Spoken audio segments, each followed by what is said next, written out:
Back, District Court of Guam Chief Judge Francis Gatewood has issued an order in the government of Guam's request to place the brakes on the Ordot Consent Decree case. Despite the government of Guam's latest court filing today requesting an expedited briefing schedule on its motion to stay the proceedings in the Ordot Consent Decree case, District Court of Guam Chief Judge Francis Gatewood issued a timeline that wasn't what GovGuam was hoping for. As a reporter, the governor's office filed a motion to stay on Friday the 13th, requesting the judge place the brakes on the Ordot Consent Decree case. The basis of their motion, allegations the Attorney General's office is not working in the best interest of the people of Guam, and as a result, the government has no voice in the case. The governor's office argues papers filed with the court reveal the AG has not been representing GovGuam since April 2011, and instead represents the Guam Solid Waste Authority, which by court order is under control of the federal receiver.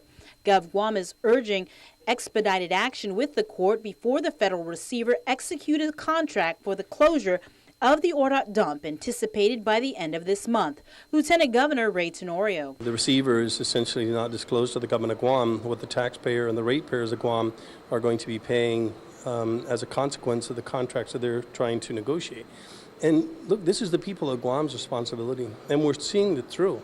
But we just don't think there should be a wall placed in between the procurement of these services and those who are responsible for paying for it. We have the issue of legal representation, and the Attorney General's counselors basically are taking instruction from the receiver, and we don't have a lawyer representing the people in the interest of the people of Guam. According to papers filed with the court today, the Office of Public Accountability in 2012 estimated that the contracts to close the Ordot dump could cost around $41 million. But the federal receiver in May indicated that those contracts could be significantly higher. The lieutenant governor argues there must be transparency. We're not saying we don't want to do these things. We just want to make sure we're doing it at the easiest possible way on the people who are going to pay for it.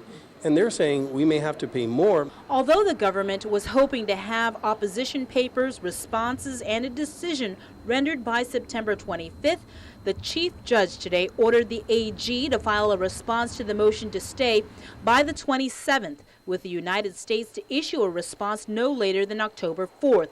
The governor's office to issue a reply brief by October 11th, and from there, she will determine whether a hearing is necessary, and if so, will schedule one accordingly based on current demands of its criminal trial calendar.